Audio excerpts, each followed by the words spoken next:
Massive geopolitical conflicts. We're on the verge of World War III, and the United States is making sanctions left and right. Is this good or bad for your bags? You gotta know. What's going on, everybody? It's your boy, JT, and we are back to the Crypto Den. Thank you for tuning in. Today, we're going to be talking about U.S. sanctions and how it affects crypto prices. For those who do not know, my name is Jake Tullis. I go by JT, and I run a digital asset hedge fund called Bleeding Edge Capital. If you want to learn more about me, my background, and why I'm doing this and make this channel, click the link in our banner. First, if you do not know what U.S. sanctions are, we're going to cover that. Very briefly, back in the 70s, we had this Bretton Woods agreement.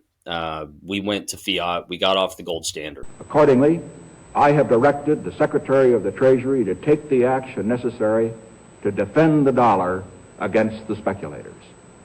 I have directed Secretary Connally to suspend temporarily the convertibility of the dollar into gold or other reserve assets. It was primarily because everyone else in the world wanted more dollars and we couldn't make enough gold to give it to them. So that's a good thing and a bad thing. In that scenario, we decided to create a fiat currency. Basically, we can just print money infinitely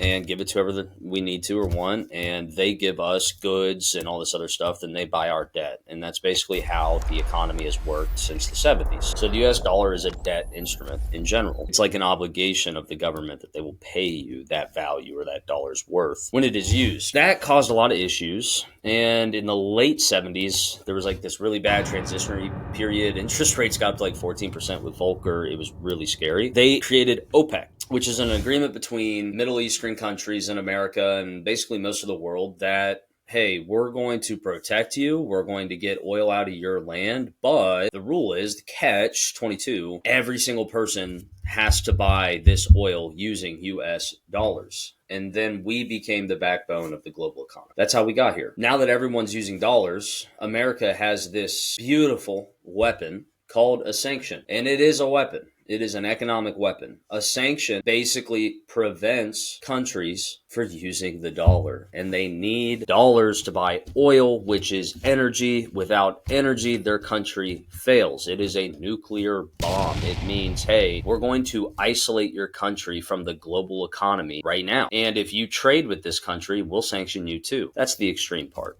But we have used it for a long time, and it's all because of how these agreements have been set up and how the history of the dollar has proliferated to what it is today. Now, just so you all know, I'm not full of dookie because there are a lot of influencers out here that just share dookie. I have some facts for you.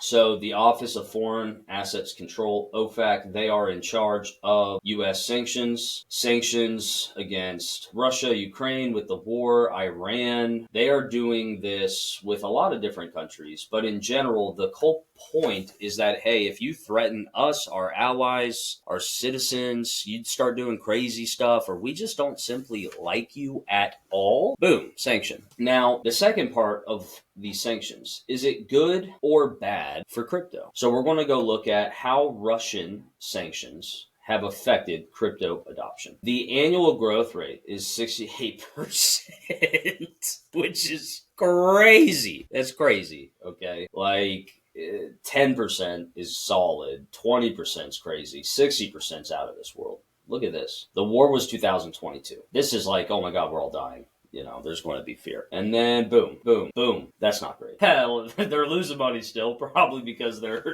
currency is absolutely went in the trash. Data shows reflect the ban of crypto. Oh, okay, yeah, China. That's fine. Let's take a look here. There we go. Look at that. Sanctions, massive adoption. What we can see is when the dollar is not in the equation, countries have to look elsewhere. And since America leads the global economy and initiatives, if the U.S. sanctions some, other countries that are either allied with America or are American sympathizers are not going to do business with them. So it's not like Russia can go to Switzerland or France or Germany or Great Britain and be like, hey, can we get a deal done? That's just simply not an option, especially with Trump at the wheel. So what you're finding is that people are actually adopting crypto as a way to avoid these sanctions. So although it may seem bad to be sanctioned, it is good for crypto in general. That's a good thing.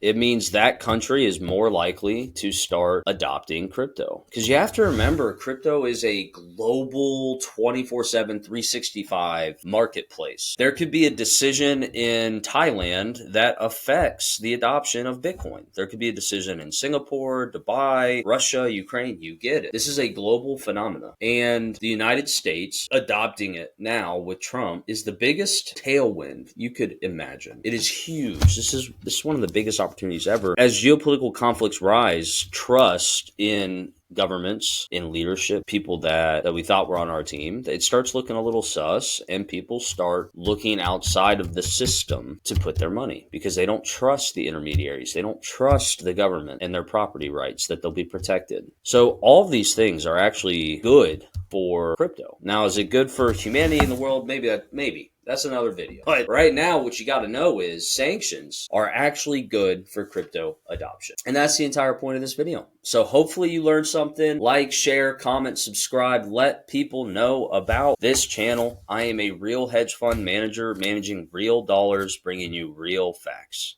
Until next time, y'all, take care of one another. Peace and love. I'll see you.